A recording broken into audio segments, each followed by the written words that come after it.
ambayo ndugu zetu wanapitia, wanayaleta kwetu, nasi tunayawasilisha kwako kwa njia ya simulizi. Katika siku njema ya leo ya kipekee kabisa, nami nipo hapa kukufahamisha muendelezo wa hiki ambaye ndugu yetu anatueleza katika safari yake ya maisha. Lakini nina habari njema popote pale ulipo rafiki yangu unayesikiliza Neofita ya Jahazi HD sasa hivi, na hii ni kwa wajanja wote, na hii ni kwa wapambanaji wote. Wewe mpambanaji, habari hii njema ikufikie. Kwa wajanja wote wapambanaji, tunasema na tumekubaliana na Swiftpack wanaposema lazima tuingie town, kwa sababu bila kuingia town tutakuwa tunapishana na michongo. Sasa tunaingiaje town ili tuweze kukimbizana na michongo? Basi unachopaswa kufanya ni kudownload application ya Swiftpack kwenye simu yako. Sasa ukisha download application ya Swiftpack kwenye simu yako, tunasema hapo umekuwa umemaliza, kwa sababu huu kwa sasa ndio mpango mzima. Kwa sababu gani ndio mpango mzima? Unaweza ukarequest usafiri ukakupeleka sehemu yoyote, lakini unaweza ukafanya delivery ya kitu chochote kile kwenda mahali popote. Yes, unaweza pia ukakodi usafiri kwa kutumia Swiftpack, inawezekana hilo, na unaweza ukatumia wewe usafiri unavyotaka, unavyoweza wewe mwenyewe, na ukitaka pia unaweza ukapewa dereva pia kutoka Swiftpack inakupatia. Kwa wale wenzangu na mimi ambao tunapenda sana kwenda vacation manini, sasa Swiftpack ndio imekuja kwa ajili yako. Kwa hiyo kikubwa unachotakiwa kufanya, mjanja popote pale ulipo, na kwa sababu hii ndio habari ya mjini kwa sasa hivi, basi hakikisha hii application haikosekani kwenye simu yako, yani iwepo kwenye simu yako Swiftpack. Yes, kumbuka tu kubwa zaidi ambayo naweza nikakwambia, katika mengi unaweza ukatumia Swiftpack kwenda popote mahali popote kwa siku zozote unazotaka. Kwa hiyo download sasa hivi unanisikiliza, ujipate na wewe wa kimjini, tunaita ingia town popote ulipo. Na tunaingiaje town? Kwa kupitia Swiftpack. Yes. Sasa mengi niko nayo hapa katika Neofita Jahazi HD ya Clouds FM, lakini kikubwa zaidi niko hapa kukupa muendelezo wa hiki ambacho ndugu yetu anaitwa Nasra akiwa anashare nasi, na nikukumbushe pia kidogo. Ndio, Nasra amefanikiwa, shauku ya moyo wake imetimizwa. Hivi ninavyokuambia sasa hivi ni mjamzito, na siku zimezidi kusonga mbele, tumbo limezidi kuwa kubwa. Nasra alitueleza miezi 7 ilipita hajapata nafasi ya kuonana ana kwa ana na dada yake ambaye amejawa na manunguniko. Anasema, mdogo wangu, ndoa hizi zina mambo mengi sana. Mme wangu jamani, yani amebadilika kabisa, na hisi ana mwanamke. Wakati dada yake akiwa analalamika, yeye Nasra yuko anakula bata tu. Anampoza tu dada yake, jamani nyinyi wanaume hawa, lakini mambo yatakaa sawa dada, tuzidi tukumwomba Mwenyezi Mungu. Lakini yeye ndio yule muhusika namba 1 ambaye ameteka akili ya mume wa dada yake. Na Nasra anasema, mume wa dada yangu kachanganyikiwa kweli kweli. Bwana, ukiambiwa chagua kuzaa mtoto, zaa mtoto na mwanaume ambaye hajawahi kuwa na mtoto. Hilo lizingatie hilo. Usiingie kichwa unaenda unazaa mtoto na mtu mwenye watoto 5, 6, 7. Ukisikia tu hizo habari anashtuka, anakwambia unaniambia nini? Naomba utoe ujauzito haraka sana. Lakini nimepata ujauzito, mwanaume mwenye uhitaji, na mtoto yuko karibu na mimi wakati wote. Ahadi zake nyingi anazisema ni kweli. Ninavyokuambia, aliniahidi ya kwamba kila mtoto nitakayembeba katika tumbo langu, jambo la kwanza atamiliki nyumba yake. Kwa hiyo ni mimi tu sasa. Kwa mfano unapata watoto 2 mapacha. Yani kwa mfano unapata watoto 2 hawa mapacha. Ina maana kwa maelezo ya bibi wangu ananiambia nitakuwa na nyumba 2. Ina maana kila mtoto atakuwa na nyumba yake. Na ni mwanaume ambaye anazungumza hivyo, ana uwezo wa kuyatimiza hayo. Lakini mpaka miezi ilisogea, niligundua nina mtoto mmoja tumboni mwangu, mtoto wa kiume. Yani hizi ndizo zilikuwa habari za kumchanganya zaidi. Narejea tena, ahadi anazosema ni kweli. Eneo alinitafutia, nyumba ilianza kujengwa, na kuna msimamizi wake ambaye anasimamiaga nyumba zake. Yani mimi napewa tu feedback, nimekaa hapo na tumbo langu, namwambia bebi wangu, hivi ni kweli mimi najifungua afu nahamia nyumbani kwangu? Ananiambia, kwani kujenga nyumba kunahitaji miaka? Kujenga nyumba kuhitaji miaka? Kuna mhitaji miaka kama yule ambaye anatafuta pesa zake kwa hatua hatua, lakini mimi sitafuti pesa kwa hatua hatua. Ni mafundi wananiambia tutangoja ili zege kwa siku ngapi. Ina maana tutangoja zile siku ambazo fundi atasema, sio kwa sababu pesa hakuna. Yani nikwambie, niseme nini sasa hivi rafiki yangu? Nipo katika nyakati za kuwa na furaha nyakati zote. Mama ndiye anayejua haya. Sasa siku zangu zilisogea sana, na ilifika nyakati nilipatwa hali ya uchungu, na mama ndiye aliyekuja hapa mahali ambako mimi nakaa, na nilimwambia shemeji, siwezi kumficha mama katika hili, yani siwezi. Na yeye ndo alikuwa anamhofia sana mama. Nikamwambia itakuwa imetokea, sasa atafanya nini? Najua atatumaini, lakini mwisho wa siku ndio imeshatokea.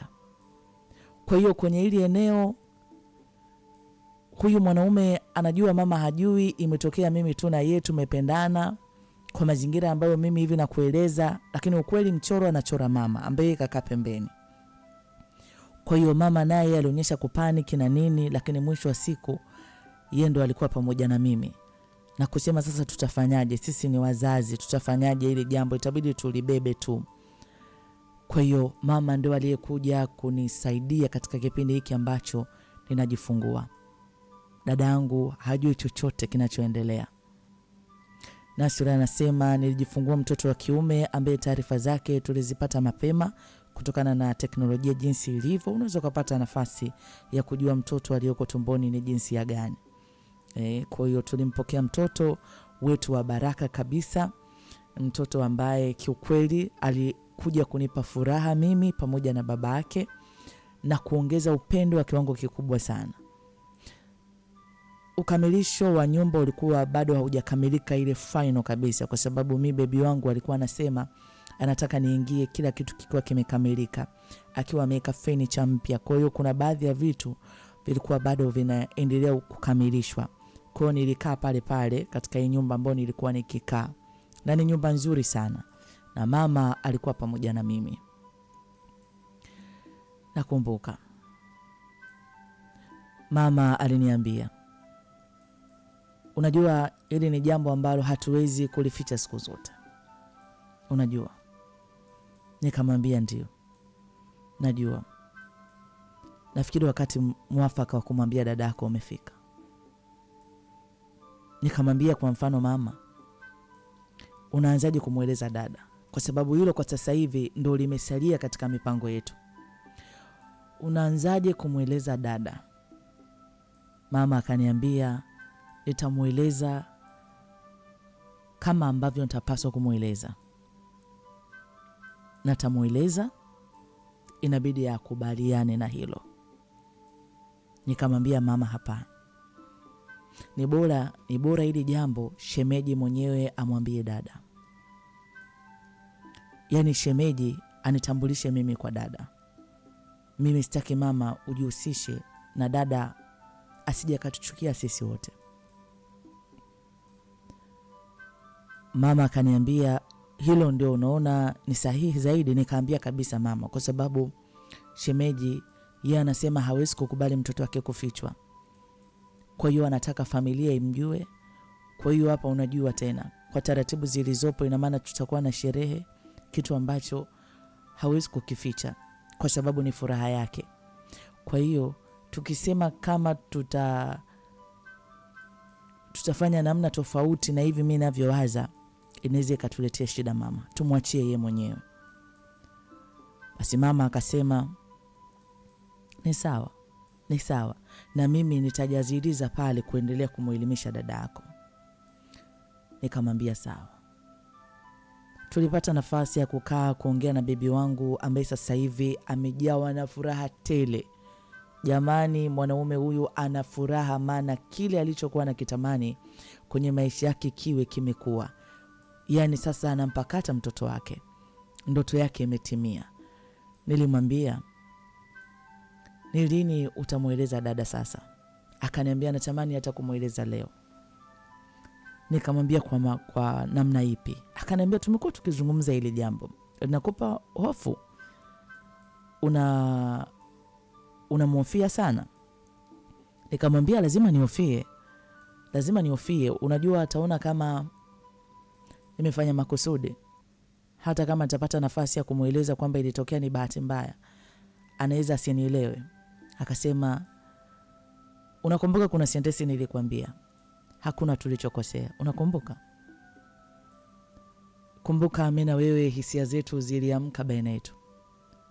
Umenipenda nikakupenda. Na sisi tunaruhusiwa kuoa hata mke zaidi ya moja. Na imekuwa ni heri kwa sababu sijaenda mbali. Kwa sababu kama mke wangu angekuwa na uwezo wa kunipa mtoto, pengine hata nisingeweza kukutana na wewe. Lakini Mungu njia zake waga hazina namna ya kuzielezea. Ameamua kunipa mtoto kwa kupitia tumbo lako wewe. Sasa mimi ni nani hata nianze kuona kama hili sio jambo la baraka? Nitamueleza na nina imani atalipokea. Sawa sawa. Sasa huyu mwanaume ana kimuhemuhe cha mtoto.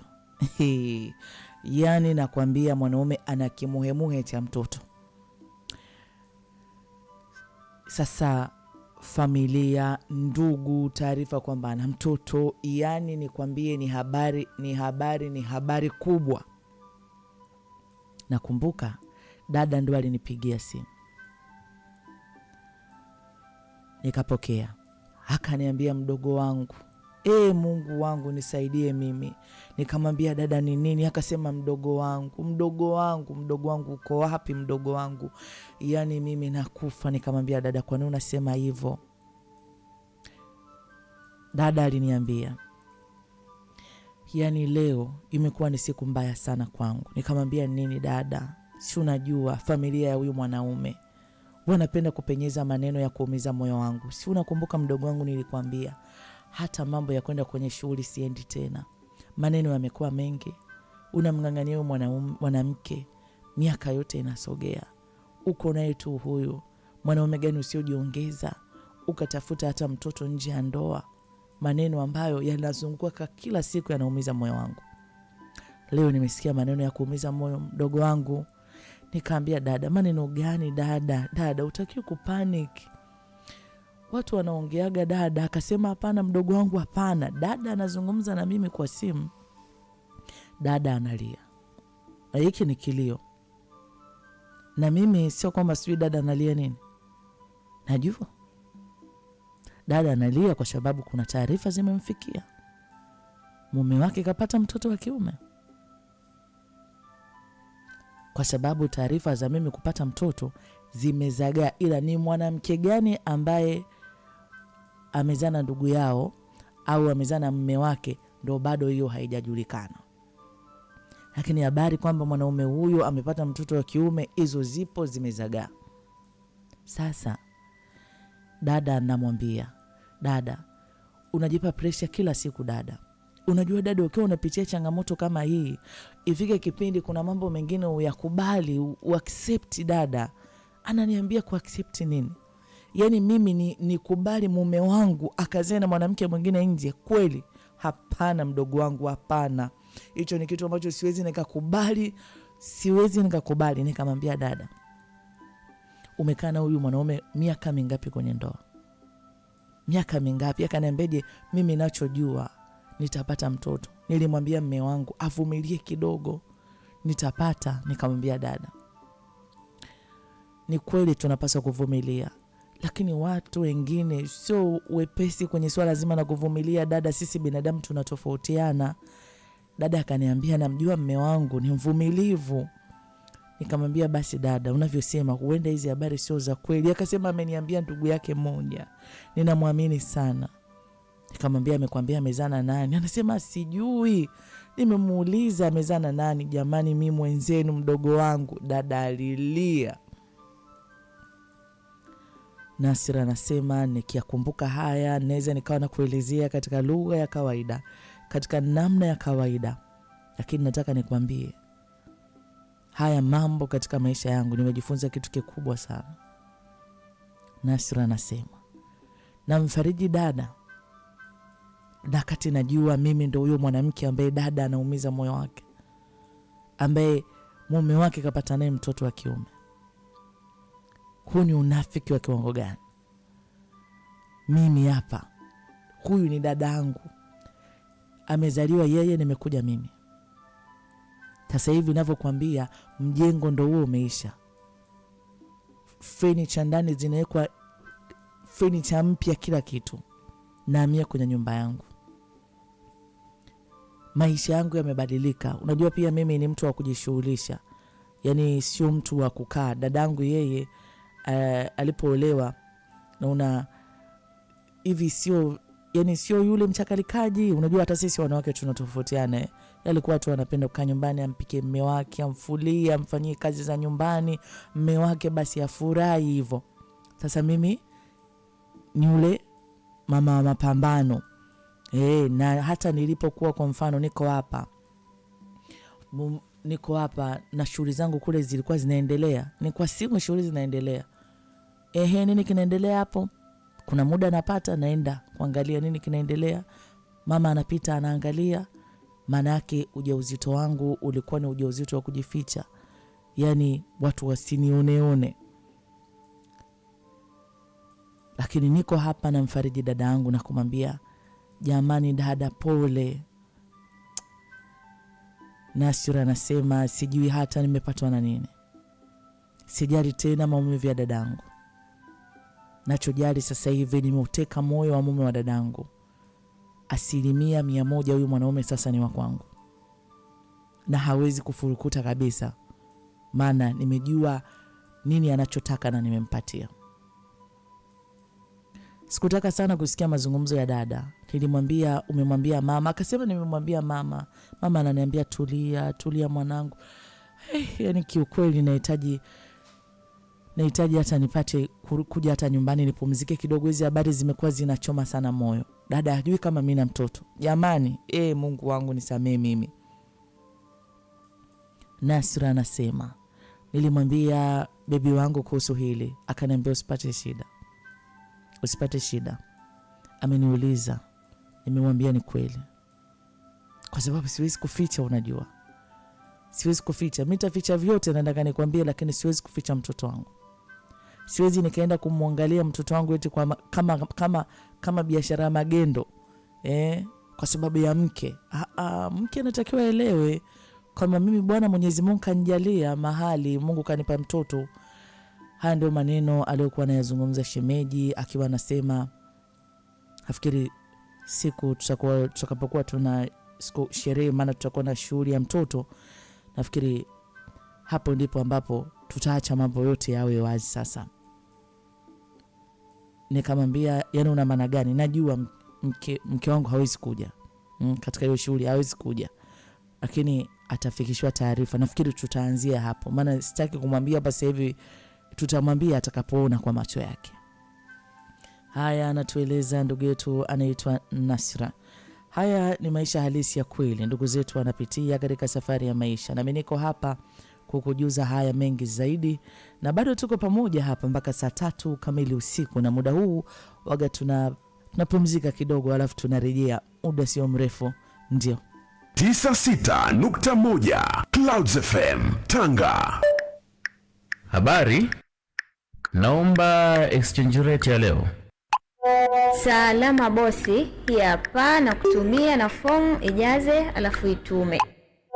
Okay. Tayari bosi, unaweza angalia akaunti yako. Kweli sasa hivi dola popote kuanzia wiki ijayo kwenye Power Breakfast na Kado Bureau de Change hapa Clouds FM.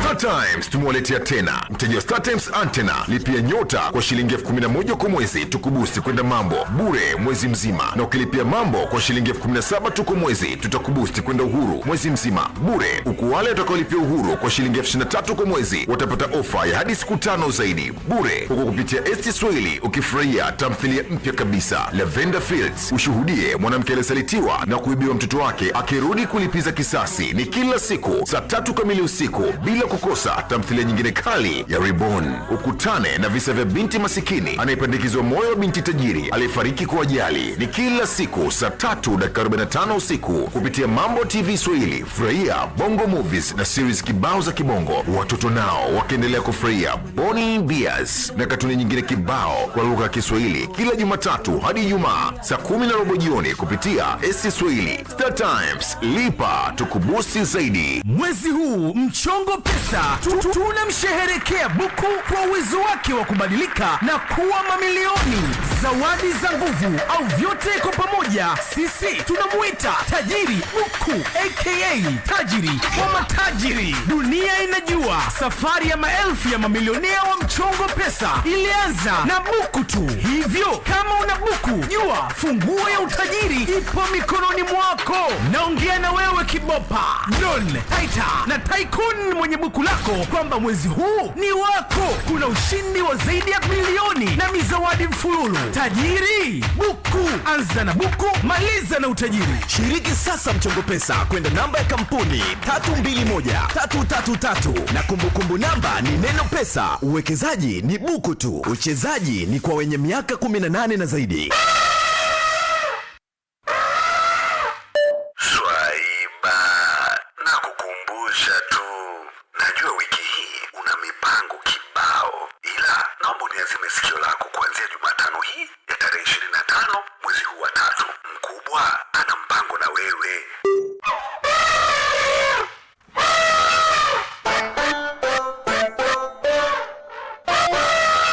88.1 Clouds FM Mwanza. Hili ndiyo Jahazi HD. Jahazi HD.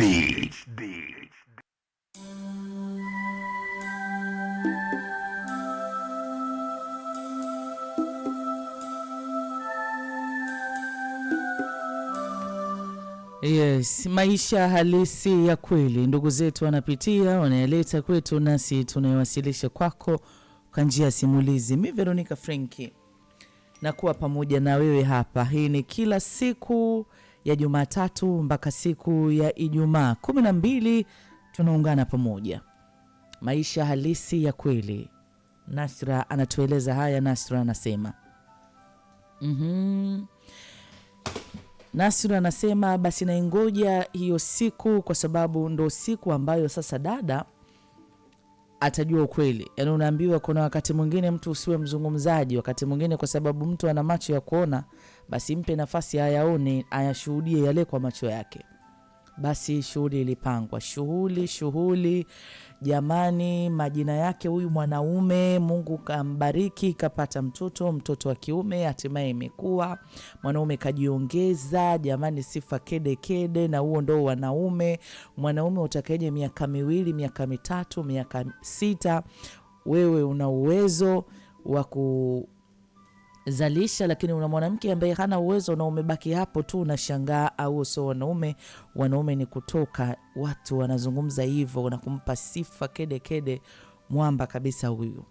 Basi na mimi ndo bibie, niko hapa, maandalizi ni mazuri, na hii shughuli tuliifanya katika nyumba mpya, yani nyumbani kwangu, katika nyumba mpya, makazi mapya, na mama alikuwepo. Sasa unajua mimi na baadhi ya watu wananifahamu kwa upande wa mume wangu. Inawezekana ikawa sio kundi la watu wengi kwamba wananifahamu, lakini wanajua sisi kwetu tumezaliwa wawili, na niko na dadangu, halafu niko na mimi. Na pengine hata wao walivyokuwa natarajia ndugu yao amepata mtoto, pengine hawakuwahi kuwaza kama inaweza ikawa huyo mtoto anatoka kwenye sehemu ya familia ya mke wake. Lakini nakumbuka rafiki yake wa karibu na mume wangu, ambaye yeye ndo aliniona mapema, kwa sababu mume wangu alishazungumza naye, alinisalimia na kuniambia uko poa, lakini nikamwambia niko poa. Mtoto nikamwambia naye yuko poa, lakini niliona kama ananiangalia, yani unajua kuna mtu yani labda kama anashangaa. Manake ya mambo tumeyatunza sirini kweli kweli, hatujazungumza mapema kama kuyaweka kwa wazi, na maana ndo sasa hivi yani watu tunayaweka mambo kwa wazi, watu waone kwa ushahidi. Baadhi ya ndugu wengine pia waliniona, walinungunizana, jamani huyu sina nili huyu. Ndo hivyo. Nasura anasema, yani nikikumbuka haya najiuliza niliwezaje. Yani hivi leo nakwambia najiuliza niliwezaje. Ni roho gani ambayo iliniingia ndani yangu. Lakini ni kila kitu nilifeel proud. Yani mimi ndo nimependwa, sasa nifanyaje? Mwanaume ndo kanipenda. Yani nifanyaje? Wakati wewe unashangaa hivi hao watu wanatoka kwenye familia gani? Ubinadamu uko wapi? Kwa nini wamfanyia hivi ndugu yao? Yani mimi niko hapa. Unajua sasa hivi niko na mjengo wangu. Na unajua hii nyumba inasoma kwa majina yangu. Hii nyumba inasoma kwa majina yangu, sio majina ya mtoto. Kumbuka hii nyumba tulianza kuijenga mimi nikiwa niko na ujauzito. Huyu mwanaume alisema eneo hili ni la kwako, litasoma kwa jina lako. Mimi nimepambana kwenye maisha yangu my dear, na kushona, nimepambana na kushona, nikwambie hata ardhi sije kuambulia kununua. Kila siku na fight for food. Nikigeuka hapa nimeongeza mtaji kidogo kwenye kibiashara changu. Leo mtu ananijengea mjengo kama wamana kama hii, aibu inaitoa wapi? Mkavu, macho makavu. Niko na mama yangu pia. Yani kuna watu wasichukulie tu kwamba ili jambo tu lipo ndipo na mama yangu. Na mama yangu ananiambia, je, walimwengu wana maneno, achana nao. Si tunajua nini ambacho tunakifocus katika maisha yetu. Viongozi wa dini walikuwepo, taratibu zilifanyika pale, ina maana dada yangu yeye hakuwepo.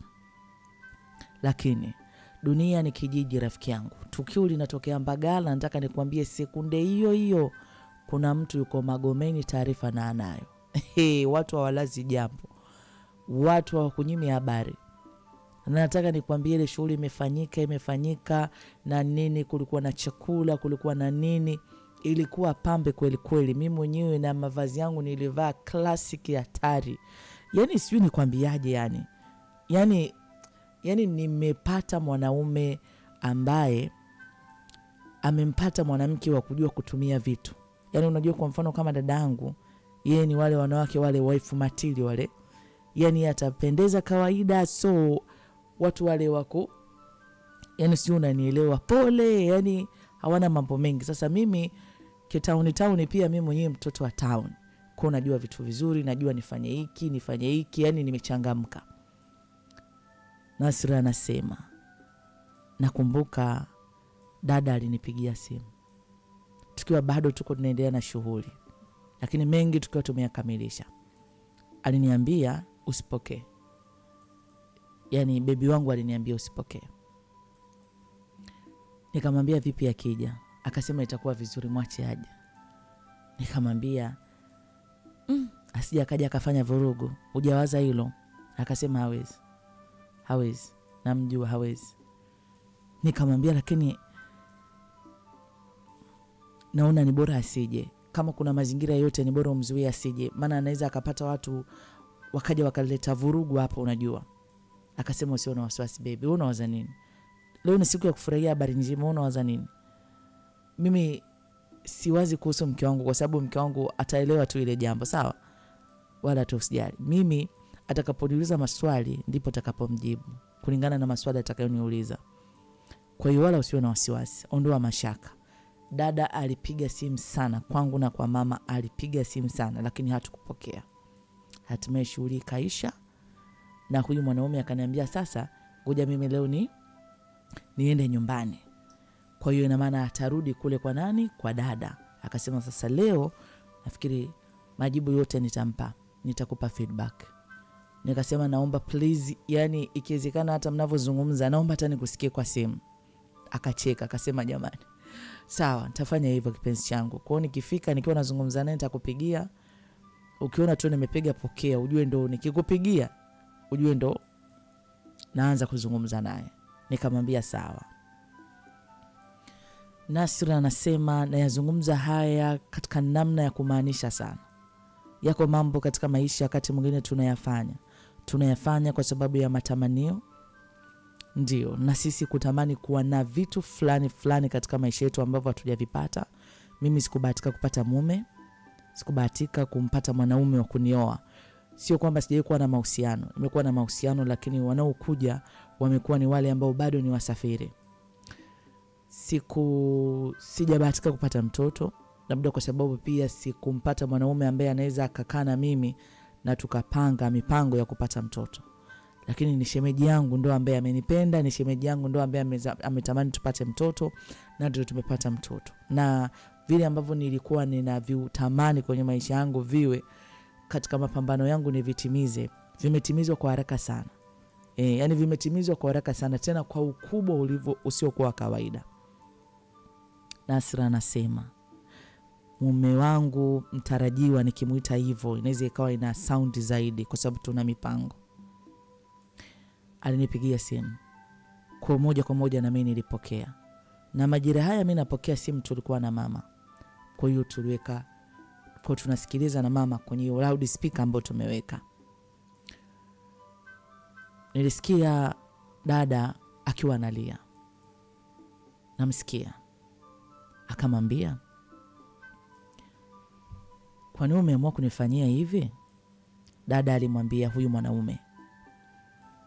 Huyu mwanaume akamwambia, unanijua.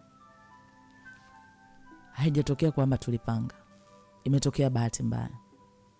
Akamwambia, bahati mbaya? Bahati mbaya ilitokea lini? Kwa nini bahati mbaya iwe kwa mdogo wangu? Mlipanga? Au ndio maana mdogo wangu alikuwa ananiuliza swali la kujirudia mara nyingi, vipi usipozaa itakuwaje? Mlikuwa mnanizunguka. Dadangu sio muongeaji, yani sio muongeaji, hata anapoongea na sauti ya chini kabisa, yani ana asili ya upole. Kwa hiyo hata hivi ninavyomsikia kwenye simu ndivyo alivyokuwa anaongea dadangu. Huyu mwanaume akamwambia, unajua nakupenda mke wangu.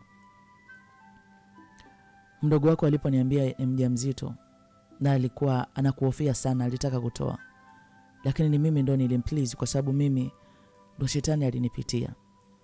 Nikajikuta na mforce katika kitu ambacho hakuwa anataka. Dada akasema, umenikosea sana lakini. Nikasikia mwanaume anamwambia, najua. Na ndio maana nilikuwa natafuta namna gani nikueleze. Nisamee mke wangu. Lakini Mungu ametupatia mtoto. Ni mtoto wetu sisi sote. Dada nikawa nasikia anaendelea kulia. Akasema, lakini kwa nini umeamua kuniumiza kiwango hiki? Huyu mwanaume akawa anamwambia, nisamee. Sijai kukukosea kiwango kikubwa kama hivi. Najua tunapendana. Na hiki hakiwezi kikawa sehemu ya kutufanya tutengane. Wewe bado ni mke wangu na bado nakupenda sana. Kilichotokea mke wangu, naomba unisamee, na niko napiga magoti nikimaanisha naomba kusamehewa, maana nimekosea.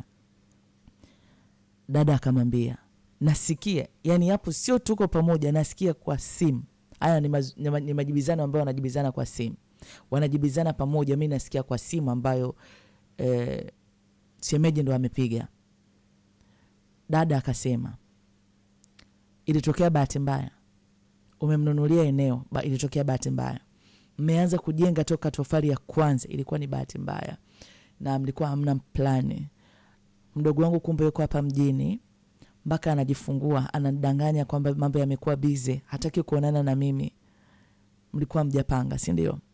Haulali hapa nyumbani, unalala nje, kumbe unaenda kwa mdogo wangu. Unaona umenitendea kitu cha kibinadamu kweli? Huu ni unyama wa namna gani unanitendea? Ni unyama wa namna gani? Na ukizungumza kuhusu msamaha wa namna gani unaozungumza?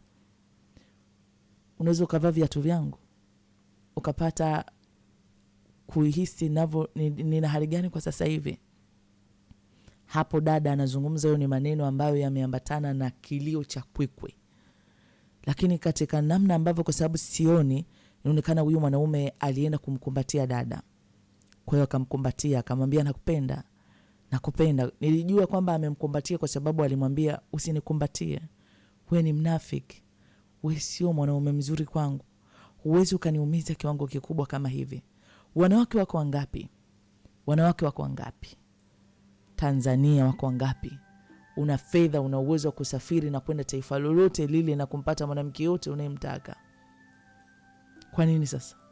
Kwa nini unifanyia hivi? Kadri nilivyokuwa nazidi kusikia sauti ya dada, nilizidi kusikia anaipaza kwa nguvu. Yani kama ni mtu ambaye amechukizwa na akawa anasema, huwezi ukanifanya hivi mimi. Huwezi ukanitendea ukatili mimi. Hakuna kitu cha kunyamazisha uchungu niliokuwa nao, hakipo. Ni kama dada kaanza kuvuruga vitu ndani. Kwa sababu nikaanza kusikia yani kama mavitu kama ni matendo ya kuvunja vitu kwa hasira alizokuwa nazo. Na huyu mwanaume ambaye ni shemeji yangu akanamwambia, usifanye hivyo. Yani mambo ya kuzungumza. Ningefanya nini sasa? Ningeenda kuitoa ile mimba. Lakini dada alikuwa yuko amekasirishwa sana na kupata hizi habari kwamba mimi mdogo wake ndio nimepata ujauzito na ndio nimejifungua, yani nimezaa na shemeji yangu. Ndio haya anatueleza ndugu yetu mpendo wetu anaitwa Nasra. Leo katika siku njema ya leo, hii ni familia.